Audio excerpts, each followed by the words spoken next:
우리는 표적에 살다라는 이 주제로 예수님께서 말씀하시고 성경에 나와 있는 이 기적, 이적, 이 표적에 대해서 나누고 있습니다. 그렇기 때문에 여러분, 성경이 말하고 있는 이 기적과 이 표적에 대한 이해를 잘 하고 계셔야 돼요. 성경이 왜 이런 표적과 이런 기적들을 우리 가운데 보여주시는지에 대해서 저와 여러분들이 잘 아셔야 된단 말입니다. 그래서 여러분, 마태복음 12장 38절을 같이 한번 읽어볼까요? 함께 읽겠습니다. 시작. 그때 서기관과 바리새인 중 몇 사람이 말하되 선생님이여 우리에게 표적 보여주시기를 원하나이다. 그러니까 서기관과 바리새인들이 좋은 의도는 아니었어요. 예수님께 선생님, 당신이 메시아고 좀 대단한 분 같은데 우리에게 어떤 표적을 보여주시기를 원합니다 라고 얘기하는 거죠. 표적, 세메이온이라고 그랬죠. 표시, 신호, 상징. 근데 이게 또 기적이란 말도 갖고 있단 말입니다. 그래서 이들은 이런 의도로 얘기하는 거예요. 당신이 우리한테 뭔가 기적을 보여주면, 당신이 뭔가 대단한 능력과 어떤 의미 있는 것들을 우리 가운데 보여주면 우리가 한번 믿어줄게요. 그러면 믿어줄게요. 이런 식으로 믿는 건 절대 믿음일 수 없어요. 이건 믿음이라고 그러지 않습니다. 그러니까 이들은 예수님이 뭔가 대단한 것 같으니까, 또 신비한 기적을 행했다 그러니까 어떤 표적을 우리 가운데 보여달라고 요구하고 있다는 것입니다. 여러분, 오늘날 교회에도 이런 모습을 가지고 있는 목회자, 성도, 그런 교회들이 있어요. 분별하셔야 돼요, 여러분. 교회에 와서 어떤 신비한 기적이나 놀라운 능력 따위나 간구하는 사람들이 있어요. 교회를 점집으로 만들어요. 교회를 무당집으로 만듭니다. 그래서 교회 목사한테 잘못된 그런 돈봉투 받고 그런 안수 기도나 해달라고, 잘못된 그런 무속과 같은, 구판과 같은 그런 일들을 자행하는 성도들과 목회자와 교회가 있단 말입니다, 여러분. 이제는 이 시대에 우리가 말씀으로 깨어 있어서 분별하셔야 돼요, 여러분. 오늘 예수님께서 이들에게 뭐라고 얘기할까요? 그 뒤에 있는 마태복음 12장 39절 같이 읽어볼까요? 시작. 예수께서 대답하여 이르시되 악하고 음란한 세대가 표적을 구하나 선지자 요나의 표적밖에는 볼 표적이 없느니라. 예수님께서 그런 표적 구하고 그런 기적과 그런 대단한 것을 요구하고 있는 이 서기관과 바리새인들, 이 시대의 잘못된 성도와 목회자와 교회들에게 그들이 뭐라고 얘기하십니까? 악하고 음란하다고 얘기해요. 이 말은 예수님을 잘못 믿고 하나님을 잘못 믿으며 성경이 뭘 얘기하는지, 복음이 뭔지, 구원이 뭔지를 제대로 깨닫지 못하고 벗어나고 왜곡되어서 하나님에 대한 오해 가운데 있는 그 악함과 그 음란함 가운데 있다는 것입니다. 이게 여러분 이단이고, 이게 예수 믿지 않는 거며, 이게 지옥 백성들의 모습이란 말이에요. 그래서 예수님께서는 얘기하는 거죠. 그들은 교회에 와서, 하나님께 와서 그저 기적만 구한다. 뭔가 신비한 능력만 구한다. 신비한 능력을 행하는 것만이 대단한 것이고, 그런 어떤 표적과 능력 가운데서 행하고 있는 그런 일들만을 구하고 있다는 것입니다. 요즘 유튜버 상에서 여러분, 어떤 전도사가 막 이렇게 표 나눠주고 카드 나눠주고 막 이렇게 금가루 내리고, 조심하세요, 여러분. 성경 아니에요. 기독교 아니에요, 여러분. 그런 게 분별하시란 말입니다. 예수님께서는 얘기해요. 그 다음에 12장 40절에 보면 이런 말씀이 있습니다. 너희가 표적, 요나에 보일 표적밖에 없다 그러면서 12장 40절에 제가 읽어볼게요.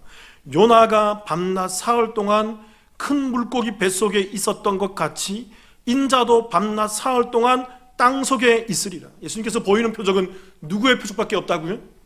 요나의 표적. 우리 교회 청년이 물어보더라고요. 목사님, 요나의 표적과 예수님과 연관이 있나요? 여러분, 이렇게 보기 시작하는 게 성경의 입문이에요. 이제 그 구약의 사건과 신약의 예수님을 대입시키면서 이게 뭔가 맥이 상통한 것 같은데 뭔지 모르겠어. 이게 성경을 열린 눈이에요, 여러분. 이렇게 보셔야 돼요. 이들이 예수님을 찾아갈 수 있고 복음을 찾아갈 수 있는 거예요. 저는 우리 청년이 그렇게 깨어있는 것 때문에 너무 감사하더라고요. 설명드릴게요, 여러분. 왜 예수님이 요나의 표적밖에 없다, 요나의 표적비 진짜 표적이야라고 얘기할까요? 이 땅의 사람들은 요나가 고래 뱃속에 들어가서 3일 동안 그 갇혀있고 토해냄을 받으면서 어떤 고래일까? 그 뱃속이 얼마나 컸으면 어떻게 3일 동안 살 수 있지? 그런 거에 관심이 있어요. 그래서 요나가 나와서 그렇게 했던 것에 대해서, 야, 그게 무슨 고래 상원이, 무슨 고래니, 흰돌 고래니, 무슨 괴니, 온갖 그런 데만 신비한, 그런 것에서만 혈안이 되어 있는 게 세상 사람들입니다. 예수님 얘기해요. 요나가 그렇게 3일 동안 고레뱃속에 갇혔다가 죽어있다가 토해 나와서 그렇게 그 땅에 가서 전도했듯이 인자도 사람의 아들로 오신 누구? 예수 그리스도, 이 땅에 하나님이시지만 사람의 몸을 입고 오신 사람의 아들, 여자의 후손으로 오신 그 예수 그리스도도 그와 같이 밤낮 3일 동안 땅 속에 있으리라. 그게 무슨 사건이에요? 십자가 사건이죠. 이미 수천 년 전에 예수님의 그 오심을 표적으로 요나가 예표하고 있는, 요나서는 여러분 복음서예요. 요나서는 정확히 예수 그리스도를 얘기하는, 처음부터 끝까지 예수만 얘기하는 복음서란 말입니다. 그래서 예수님께서 얘기하는 거죠. 너희가 그 일을 통해서 그 표적만 보고 거기 멈춰있지 말라는 것입니다. 지난주에 얘기했잖아요. 표적, 사인이라고 그랬어요. 고속도로에서 부산에서 원주까지 오는데 여기서부터 원주입니다라는 그 이정표가 있잖아요. 그게 목적인 줄 알고 거기에 정차하고 여기가 원주냐 하고 앉아있는 사람들이 그 표적과 기사와 이사와 신기한 능력만 구하는 잘못된 악하고 음란한 세대의 모습이라는 것입니다. 미쳤죠 여러분. 고속도로 중간에 어떻게 거기가 원주라고 앉아있단 말입니까? 그들이 오늘날 교회에 많아요. 그건 표지판이고 이정표예요. 원주는 따로 있다고요. 목적은 따로 있다고요. 예수와 구원은 따로 있다고요. 진짜 표적이 의미하는 말은 따로 있다고요. 왜 그런 것을 추구하십니까? 그러니까 여러분, 성경이 말하고 있는 이 기적과 이적과 이 표적과 상징과 의미와 성경의 말씀을 제대로 이해하셔야 돼요. 그래야만 여러분 분별이 되는 것입니다. 그렇다면 오늘 예수님께서 이 38년 된 병자를 치유하시는 이 사건, 이 놀라운 표적이 오늘 우리에게 전해주는 참된 의미가 무엇일까요? 첫 번째는 따라해 보겠습니다. 분별하라. 제가 자주 얘기하죠 여러분. 너무 중요한 거예요. 저는 기도할 때 하나님께 은사를 딱 하나만 구합니다. 하나님 제게 분별의 은사를 달라고. 뭐 제가 딱 기도하면 딱 투시해갖고 분별하는 그런 은사가 아니고요. 말씀을 말씀대로 깨달을 수 있는 분별의 은사를 달라고. 여러분 저도 죄인이에요.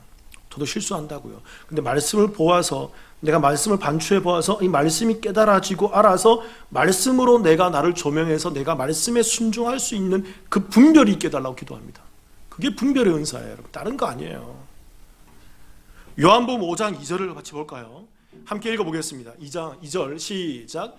예루살렘에 있는 양문 곁에 히브리 말로 베데스다라는 못이 있는데 거기 행각 5이 있고, 베데스다 연못, 유명한 연못이죠.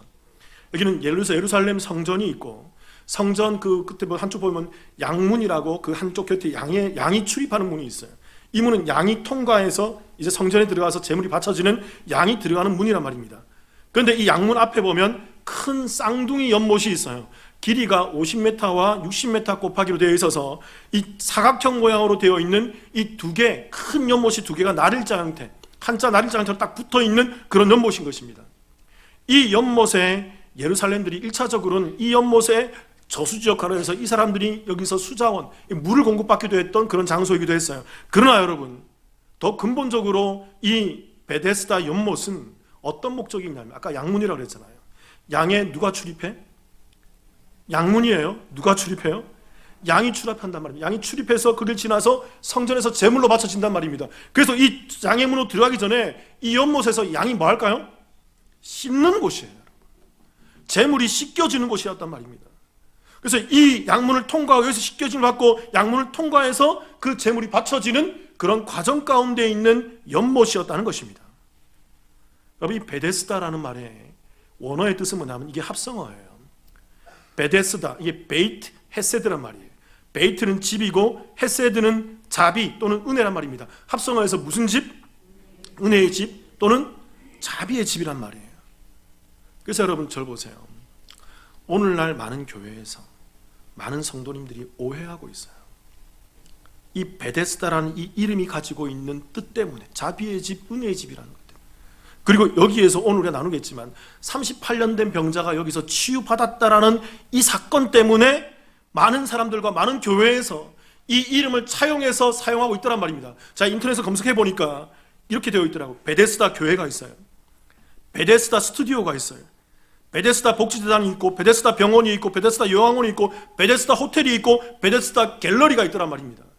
이 이름의 뜻이 너무 좋고 여기서 치유받았으니까 성경에서. 근데 여러분 분별하지 못하는 거예요. 교회도 그 호텔도 잘못 보고 있어요. 여러분, 오늘 말씀에서 우리는 한 가지를 분별해야만 합니다. 요한복음 5장 3절 4절 제가 읽어볼게요. 보세요. 그 안에 많은 병자, 맹인, 다리 저는 사람, 혈기 마른 사람들이 누워 뭐가 있어요? 그리고 뭔지 모르지만 괄호가 열리어 있죠. 보이십니까 여러분? 자, 노랗게 표시해놨어요. 괄호 표시가 있고 그 뒤에 물의 움직임을 기다리니 이는 천사가 가끔 못에 내려와 물을 움직이게 하는데 움직인 후에 먼저 들어가는 자는 어떤 병에 걸렸든지 낫게 됨이러라. 그리고 뒤에 뭐가 되어 있어요? 괄호가 닫히죠. 이게 무슨 표시일까요? 자, 질문 드릴게요. 성경은 원본이 있을까요? 없을까요? 성경은 원본이 없습니다. 성경은 원본이 없고 성경은 사본만 있어요. 이스라엘 백성들이 그 사본을 아주 정성스럽게 펼쳐는 사본만 남아있어요. 근데 사본 중에서도 가장 권위 있는 신의 사본이 있고 또 바티칸 사본이라는 게 있어요.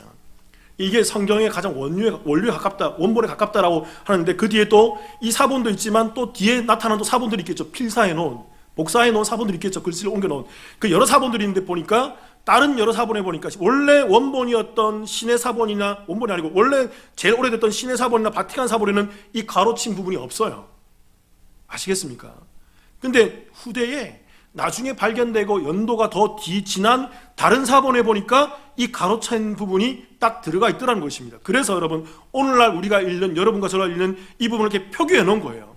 이게 무슨 표시일까요? 원래 가장 권위 있는 고대 사본에는 이 내용은 없어. 근데 다른 사본에 보니까, 후대의 다른 사본에 보니까 이 내용이 첨가되어 있어 라고 딱 평가해 놓은 거예요. 아시겠습니까? 무슨 말인지. 그러니까 여러분, 그리고 이 내용도 봅시다. 가로 안에 있는, 다시 띄워보세요. 3절 4절. 이 내용이 뭐냐면 물의 움직임을 기다리니 이는 천사가 가끔 못에 내려와 물을 움직이게 하는데 움직인 후에 먼저 들어가는 자는 어떤 병에 걸렸든지 낫게 되밀어라. 어떤 뉘앙스입니까? 이게 카드라 통신이에요. 소문이었단 말입니다. 이 당시 이 베데스다 연못이 물이 딱 움직이는 순간이 있을 건데 그때는 천사가 내려와서 물을 건드렸다는 거예요. 그래서 이 물이 동하면 그때 주변에 있던 사람들이 먼저 어느 누구라도 먼저 딱 뛰어 들어가면 어떤 병이라도 그 사람의 병이 뭐한다?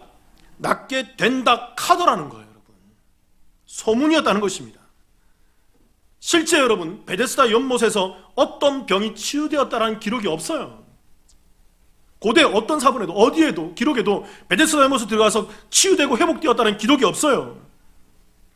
그리고 또 하나 보면요, 이 소문, 이 카더라라는 이 소문의 맥락이 무엇입니까?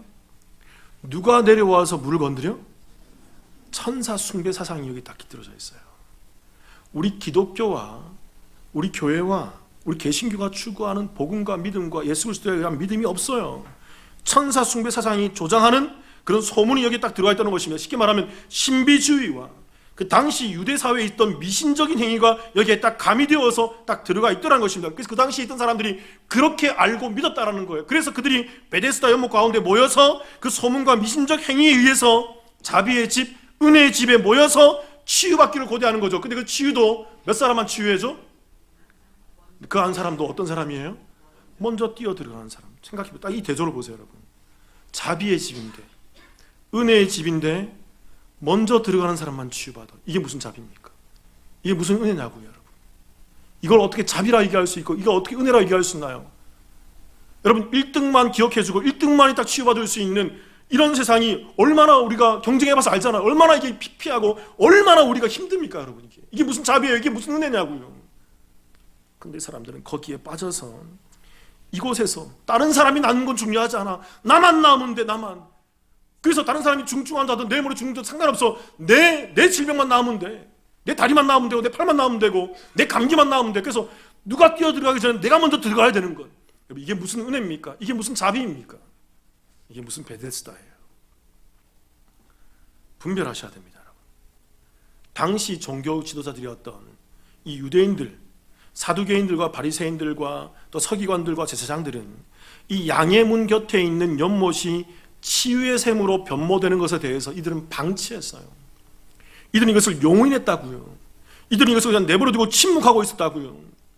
원래 성전은, 여러분 성전의 기능이 뭐예요? 성전은 뭘 사하는 곳이에요? 뭘 치유하는 곳이에요? 죽음의 질병을 안고 있는 그 누구들?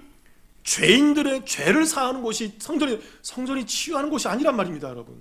병을 낫게 하는 병원이 아니라고요. 성전은 그 영적 죽음, 영원한 죽음에서 어느 누구도 해결할 수 없는 그 죽음의 문제를 건드려서 죄의 문제를 사해 주는 것이 바로 성전인 것이에요. 그래서 여러분, 양이 여기서 시승을 받고 양이 들어가서 그 재물의 주인 대신 그 가운데서 죄 때문에 죽어서 그 재물의 주인이 사함을 받는 것이라고요. 이 베데스다의 못은 그런 기능이었다고요. 그런데 오도되어 있고 미신적 행태 때문에 바뀌어져 있는 것입니다. 그래서 한 성경학자가 이렇게 평가했어요. 이렇게 잘 읽어드릴게요. 이러한 모습은, 이러한 당시 이런 베데스다 연못에 모여있는 모습은 당시의 종교가 타락해 있는 모습이다. 당시의 그 기독교가 타락해 있는 모습이다. 그러면서 이렇게 평가했어요. 성전이 변하여 신전이 되었다라는 것.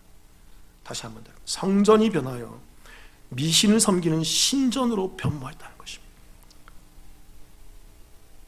오늘날은 어떨까요? 오늘날 저와 여러분이 믿고 있는 이 개신교, 기독교가 성전일까요? 신전일까요? 제가 보니까 신전인 교회들이 많아요. 신전에서 비나이다 하면서 뭔가를 요구하고 예수님과 복음 아닌 다른 것을 추구하는 사람들이 많다란 말입니다. 그것을 성경이란 미명 아래 교묘하게 포장해서 교회는 치유도 해줘, 교회는 기복도 줘, 교회는 이런 것도 해줘, 이런 것도 해줘. 철저히 걷어내십시오. 그것 때문에 주님이 안 보여요. 그것 때문에 예수가 안 보인다고요. 그것 때문에 복음의 본질이 안 보인다고요. 주객이 전도되는 현상이에요. 성전은 하나님께서 계시는 곳이고 죄를 사하는 제사를 드리는 곳이었습니다. 그런데 사람들은 그런 것에는 관심이 없어요. 자신들의 현안에 대해서, 자신들의 병의 치유에 대해서, 자신들의 문제에 대해서 목말라만 하고 있는 것입니다. 질문 드려볼게요, 여러분. 교회가 치유하는 곳이에요? 여러분, 교회가 기적을 베푸는 곳이에요? 교회가 어떤 신비한 능력을 행하는 것입니까? 교회가 금가루 뿌리고 금잎밥 만들고 어떤 카드 나눠주면 신비하게 쓰러지고 막 빛이 나게 만드는 그런 곳이에요? 그걸 교회라 그래요? 사이비 이단 잡교예요, 여러분. 교회가 무엇을 하는 것일까요? 교회는요, 철저히 죄의 문제를 다루는 것입니다. 천국과 지옥을 얘기하는 곳이에요. 구원을 말하는 곳이란 말입니다. 병의 문제는 어디 가면 돼요? 그렇죠, 병원에 가시면 돼요. 병원에 가시란 말입니다. 제발 약봉지 버리고 교회 오지 말고. 왜 그런 이상한 행태를 보이십니까? 한 신학자가 현실의 기독교를 질타하면서 다음과 같은 얘기했어요. 그분의 그 문을 좀 길지만 잘 인용해서 읽어드릴게요. 오늘날 건물의 화려함으로 대단한 위엄과 편리를 조장하고 그리고 기적과 치유가 일어나는 교회를 조심하라라고 얘기해요. 왜 그럴까요, 여러분? 왜 오늘날 그 건물에 크고 웅장하고 위대하고 정말 너무나도 화려한 그 교회를 조심해야 될까요? 성도들이 거기서 잘못된 경건을 배우는 거예요. 여러분, 그 유럽에 가서 바티칸 성전이나 그런 그 성전에 베드로 성당에 가본 적 있나요? 뭐 가우디가 만들었던 그런 성전 들어가 본 적 있나요? 거기는 안 믿는 사람도 들어가면 경건해져요. 그렇지 않습니까? 근데 그 경건은 잘못된 경건이에요. 그 경건은 왜곡된 경건이라고요. 그 건물 자체가 보여주고 그 빛의 음영을 통해서 뭔가 신비롭고 뭔가 경건하게 얘기해주는 그 건물 자체가 주는 경건은 여러분, 우리가 말하는 경건과는 다른 것입니다. 그건 사단적인 거예요. 그것 때문에 예수가 보이지 않고 거기에 속아버리게 만든다는 것입니다. 그런 교회에 가니까 예수가 안 보이는 거예요. 그리고 교회 가면 기적과 치유와 신비한 능력을 행하는 교회가 많잖아요. 그런 교회 가서 치유와 기적과 신비한 능력을 바라보면서 그 교회 나가니까 예수가 안 보이고 누구만 보입니까? 그 능력을 행하는 사람만 보이는 거예요. 조심해야 돼요. 경건은 그런 거 아닙니다. 우리 믿음과 신앙은 그런 거 아니에요. 그런 엄청남과 압도되는 그 분위기 속에서 이분이 이렇게 얘기해요.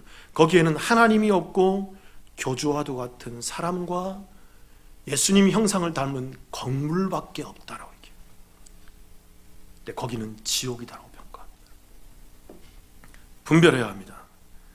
진짜 하나님의 은혜가 무엇인지를 분별해야 돼요.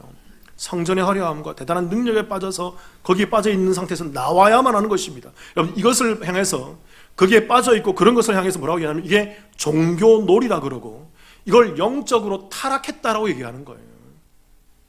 사랑하는 성도 여러분, 저와 여러분이 베데스다를 분별하십시오. 은혜의 집인데 은혜가 없어요. 앞으로 우리 교회 성도님들이 직장을 하거나 가게를 낼 때 베데스다라는 이름을 붙이면 돼요, 안 돼요? 없어요. 은혜인데 은혜가 없는 것이에요. 분별하시란 말입니다. 표적이 우리에게 전하는 의미가 무엇일까요? 두 번째는 질 따라해 보겠습니다. 진리를 보라. 그러니까 말씀에 있는 이면에 그 진리가 보여져야 되고 볼 수 있어야 돼요. 근데 이게 참 쉽지 않아요, 여러분. 많은 분들이 이렇게 얘기합니다. 성경이 쉽다고요?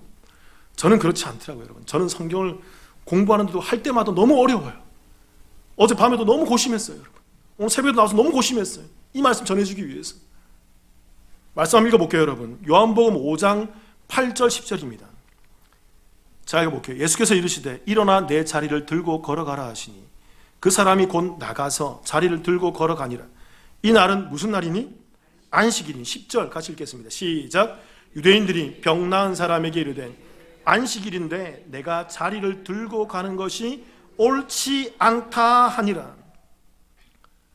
그러니까 여러분, 예수님께서 38년 된 병자, 38년 동안 병이 낫지 않고 치유받지 못했던, 들어가려면 딴 사람이 먼저 들어가고 나은지도 모르겠지만 하여튼 그래서 그 안에 들어가지 못하는 이 병자를 찾아가서 이 사람이 낫게 되고 이제 그가 앉았던 자리를 들고 걸어가게 되는데 유대인들이 찾아와서 얘기하는 것입니다. 오늘은 무슨 날이다? 안식일이야. 안식일에 뭐 하면 안 된다? 일하면 안 되는데 이 사람이 무슨 일하고 있어요? 자기가 앉았던 자리를 들고 가는 것을, 그 행태를 보이고 있다는 것입니다. 여러분, 왜 유대인들이 너 일어나서 앉은 자리를 가지고 가면 안 돼 라고 얘기할까요? 유대인들이 그 유전으로 갖고 있던 장로들의 유전인 그 미시나라는 책이 있습니다. 이 책을 보면 안식일 법이 나오는데 이 안식일 법 가운데 여러 가지가 있지만 그 중에 하나가 뭐냐면 안식일 날 물건을 옮기면 돼야 안 돼요? 물건을 옮기면 일이 되는 거예요. 안식일 법을 범한 거예요. 물건을 옮길 수 없는 거예요. 그래서 그 안식일 법에 의해서 이 사람에게 찾아와서 너 지금 안식일 날 병 치유되고 네가 앉았던 자리 들고 가는 것은 안식일 법에 어긋나는 거야. 그러니까 넌 가만히 있어. 앉아 있어. 병이 치유되었는데, 병이 나았는데 얼마나 아이러니입니까, 여러분? 이게 얼마나 큰 해프닝이에요. 여러분, 베데스다 다시 생각해 보세요. 베이트 헤세드, 은혜의 집, 자비의 집이지만 헤세드, 은혜가 없어요. 자비가 없단 말입니다. 오히려 이들은 율법에 갇혀버리고 규율에 얽매여버리고 있는 것입니다. 38년 동안 치유를 받지 못하고 제대로 움직이지 못했던 사람이 이날 치유받고 움직이는데 율법이 이를 다시 옥죄고 있는 거예요. 율법이 다시 이 사람 움직이지 못하도록 딱 올가매고 있다는 것입니다. 여러분, 이 말씀이 보여주고 있는 것은 뭐냐면요, 이거예요. 이 속에서 진짜 병자는 누굴까요? 38년 된 병자가 아니라 진짜 병자는 누굽니까? 그날 그 자리에서 움직이지 못하도록 만드는 누구? 유대인들이에요. 38년 된 병자의 병이지만 진짜 병은 율법의 병이란 말입니다.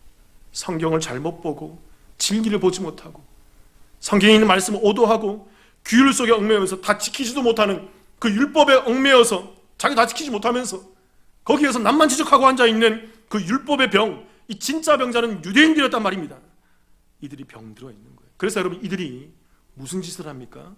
오늘 말씀 16절을 보세요. 같이 읽겠습니다. 시작. 그러므로 안식일에 이러한 일을 행하신다 하여 유대인들이 예수를 박해하게 된지라. 야, 예수야, 너 안식일에 네가 치유 사역을 해? 안식일에 저 사람이 병을 낫게 만들어? 그래서 예수님을 뭐 해요?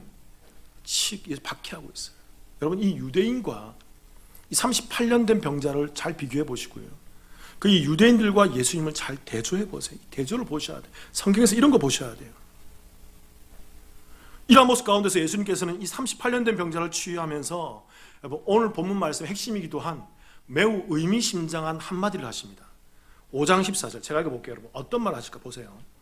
그 후에 예수께서 성전에서 그 사람을 만나 이르시되 보라, 내가 나았으니 더 심한 것이 생기지 않게 다시는 뭐를 범하지 말라? 질문 드려볼게요. 이 사람이 38년 동안 병을 앓고 있었던 이유가 뭐 때문이에요? 여기 다시는 죄를 범하지 말라, 이 말은 문법이 현재 시제거든요. 현재 시제는 지속, 반복, 습관을 나타낸단 말입니다. 그러니까 예수님께서 무슨 말 하냐면, 이제부터는 너 지금까지 지속적으로 죄를 지어왔잖아. 지금 반복적으로 계속 죄를 지어왔잖아. 그러니까 이제부터는 그 반복적으로 짓는 죄를 짓지 마라고 얘기한다고요. 그래서 내가 너 낫게 했으니까 이젠 짓지 마. 그러니까 이 사람은 38년 동안 죄를 짓고 있는 그 병을 앓고 있더라는 것입니다. 그런데 여러분, 중요한 것은 이 사람의 병이 뭔지는 몰라요. 성경이 그걸 말하지 않고 있단 말입니다. 그런데 여러분, 우리가 여기서 다시 환기시키면서 이 말씀을 주의 있게 봐야 되는 건 뭐냐면요, 오늘 이 말씀이 요한복음에 나타나는 세 번째 뭐예요? 우리 서두에 나눴죠. 세 번째 뭐예요? 표적이었단 말입니다. 이 표적이 우리에게 보여주는 의미, 그 진리, 진의가 뭔지를 우리는 볼 수 있어야 한다는 거죠.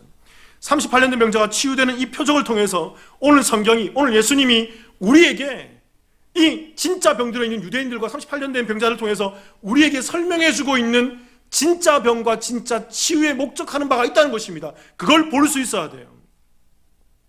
또 질문 드려볼게요, 여러분. 새벽기도 나오시거나 수요일날 나오신 분들은 이제 이런 데 익숙할 거예요. 이 질문에. 자, 여러분 했으니까. 성경에서 38년이라는 이 숫자가 의미하는 바가 뭘까요? 들어보신 적이 있나요? 우리 수요일날과 새벽기도 나오신 분들은 이제 익숙해, 하도 제가 많이 강조해서. 그래서 여러분, 수요일과 새벽기도 안 나오신 분들은 수준차가 납니다. 나중에 수요일날 나오세요, 여러분. 교회에서 제대로 된 말씀 배우셔야 돼요. 신명기 2장 14절을 봅시다. 제가 읽어볼게요. 보세요. 가데스 바네아에서 떠나 세렛 시내를 건너기까지 몇 년? 38년 동안이라. 이때는 그 시대의 모든 군인들이 여호와께서 그들에게 맹세하신 대로 진영 중에서 다 멸망하였나니. 이 가데스 바네아가 뭐냐면요, 이스라엘 백성들이 출애굽에서 시내가에서 율법을 받고, 시내산에서 율법을 받고, 그 율법을 받고 한동안 지내다가 이제 가나안 땅에 들어가기 직전에 있는 지역이란 말입니다. 이곳에서 12정탐꾼을 보내고 이제 가나안에 들어가려고 그러는데 10명이 돌아와서 잘못된 보고 가운데 이스라엘이 그 죄 가운데 범하니까 그들이 거기서부터 몇 년을 돌았을까요? 광야를? 38년을 돌았다고요. 그러니까 출애굽해서 가데스 바네아까지 가는데 몇 년 걸렸어요? 몇 년 걸렸어요? 몇 년 걸렸어요? 2년 걸렸단 말입니다. 2년 걸리고 여기서부터 가나안에 들어가는데 못 들어가고 그들이 뺑뺑뺑 돈 시간이, 광야에서 뺑뺑뺑 돈 시간이 실제적으로 광야에 돌았던 시간이 몇 년이에요? 38년이었단 말입니다. 그러니까 이런 거예요, 여러분. 이스라엘 백성들이 출애굽하고 가데스 바네아까지 이 율법을 받고 이제 율법을 잘 지키겠습니다. 우리가 하나님께서 주신 율법을 잘 하나도 어김없이 다 지키겠습니다. 그래서 피의 언약과 피의 맹세까지 한다고요. 이거 지키지 않으면 우리가 죽겠습니다는 그 맹세까지 한다고요. 그런데 그들이 38년 동안 가데스 바네아에서 돌아서서 백해서 38년 동안 광야에서 돌면서 이 율법의 말씀을 잘 지켰다, 못 지켰다? 못 지켰어요. 그래서 그 광야에 있던 출애굽한 1세대들이 거기서 다 죽는 것입니다. 율법을 지키지 못했기 때문에, 하나님의 말씀에 불법했기 때문에, 그 죄 때문에 다 죽는 거예요. 여러분, 성경이 말하는 38년의 이 기간은 율법을 지키지 못했던 유대인들, 이스라엘인들, 즉 우리 인간들의 죄의 기간을 상징하는 표적이란 말입니다. 그래서 오늘 예수님께서는 이러한 목적을 가지고서 성전 양문 곁에서 베데스다 은혜의 집에서 병치유의 잘못된 목적을 가지고 그 잘못된 은혜를 구하고 있는 38년 된 병자를 찾아가서 진짜 양으로 오셔서 참된 양으로 말미암아 씻김 받은 자로 말미암는 그 성전에 들어가 구원받고 죄사함이 무엇인지를, 그 은혜와 참된 영혼의 치유를, 그 참된 베데스다 그 은혜와 자비를 이 사람에게 베풀어 주고 있단 말입니다. 참된 양을 통해서 이 땅의 죄의 병이 치유가 되는 그 성전의 목적이 성취되고 성전의 기능이 무엇인지를 우리 가운데 얘기를 해주고 있다고요. 그 양의 문 곁에 있는 베데스다 연못에서 그 연못이 무엇이냐, 그 문이 무엇이냐, 그 성전이 무엇이냐, 진짜 드려지는 양이 무엇이냐, 너희가 구할 것은 그 베데스다 연못에서 병치유와 질병치유가 아니라, 세상의 기복과 만족이 아니라 예수로 말미암는 영혼의 질병을 치유해야 돼. 그래서 여러분, 이 날이 무슨 날이다? 안식일이라 그랬잖아요. 왜 그럴까요, 여러분? 예수님은 말씀해 보면 안식일에 일부러 그러세요. 고의로 막 안식일에 뭐 먹기도 하고, 안식일에 치유하기도 하고, 안식일에 뭐 하기도 하고, 밀리사도 까부르기도 하고. 왜 그럴까요, 여러분? 참된 안식이 이런 거라는 거예요. 아담이 잃어버린 자리가 이런 거라는 것입니다. 안식은 하나님을 경험하는 자리라고 그랬잖아요. 그 잃어버린 자리 가운데 들어가기 위해서는 이 참된 양이신 예수로 말미암아 그 죄가 사해지고 그 질병이 치유되어서 그 성전에 들어가 하나님을 경험하는 그 안식을 누려야 된다는 것을 이 안식일 날 그 양의 문무태 옆에서 이 일을 행하고 있다는 거예요. 우리 병치유를 위해서 경쟁하듯이 그 1등만 들어가서 치유받는 이 땅의 진리가 아니라 그 양으로 말미암는 죄사함의 은혜를 받아야 한다는 것이죠. 여러분, 또 다시 한번 질문 드려볼게요. 여러분, 이 베데스다 연못 가운데 어떤 사람들이 모여 있었죠? 말씀 볼게요. 요한복음 5장 3절 같이 한번 읽어보겠습니다. 시작. 그 안에 많은 병자, 맹인, 다리 저는 사람, 혈기 마른 사람들이 누워 물의 움직임을 기다리더니.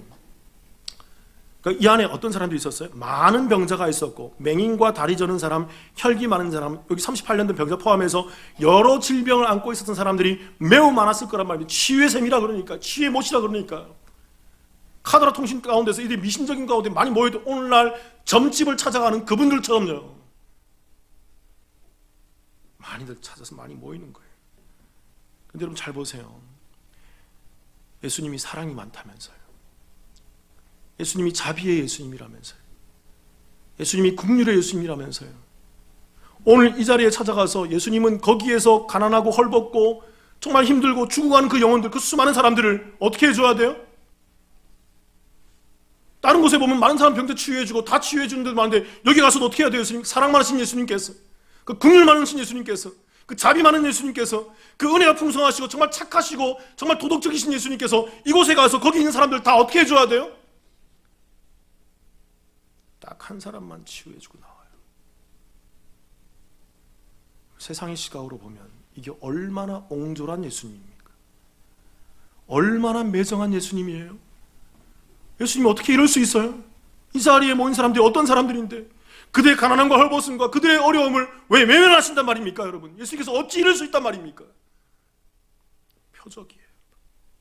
치유가 아니라, 기적이 아니라 표적이라고요. 예수님은 이 땅에 그런 거 해주러 오신 분이 아니에요. 그래서 우리가 첫 번째 배웠잖아요. 가나의 혼인잔치 때 여자여 나와 무슨 상관이 있습니까? 나 그런 거 해주러 오지 않았다. 두 번째 표적에서 그 왕의 신학이 얘기하는 거죠. 너희는 표적이 아니면 도저히 믿지 못한다라고 얘기하면서 그 표적을 거부하시는 것입니다. 나는 그런 것 이 땅에 해결해 주기 위해서, 그런 것 주기 위해서 이 땅에 오지 않았다는 거 얘기하는 거예요. 그러면서 행하시는 이유가 뭘까요? 나는 참된 구원을 주기 위해서 왔어. 참된 포도주가 뭔지, 참된 치유가 뭔지, 참된 영적인 회복이 뭔지를 알게 해주기 위해서 이 땅에 왔다는 것이다. 그러면서 세 번째로 그 38년 된 그 죄의 병을 안고 있는 그 사람의 병을 해결해 주는 거예요. 이 땅에 죽어가는 그 이스라엘들을 바라보면서. 사랑하는 성도 여러분, 말씀을 분별하셔야 돼요. 그 말씀이 우리 가운데 얘기해 주는 진리를 보셔야 됩니다. 말씀의 껍데기만 보고 이 자리에서 점집 드나들듯이 다니지 마세요. 이 자리에 혹시 지갑 안에 부적이 있는 분 있습니까? 회개하셔요. 회개하셔야 돼요. 그 점집 드나는 사람 있죠?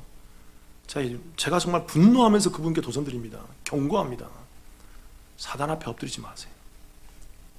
사탄의 권자 앞에서 왜 무릎 꿇고 이 자리에 와 있습니까? 하나님이 매우 경멸하신 사람이에요. 정말 교회 나오려 그러면 내 죄의 문제를 들고 나오세요. 하나님께 영적인 문제를 해결 받으시란 말입니다. 그 영적인 은혜 가운데에서 하나님을 받고 하나님 만나고 치유함을 입어 죄의 문제를 해결해 이 땅에서 참된 안식과 참된 평안과 하나님을 경험하시는 저와 여러분의 삶이 되기를 주님의 이름으로 축원합니다. 기도하시겠습니다.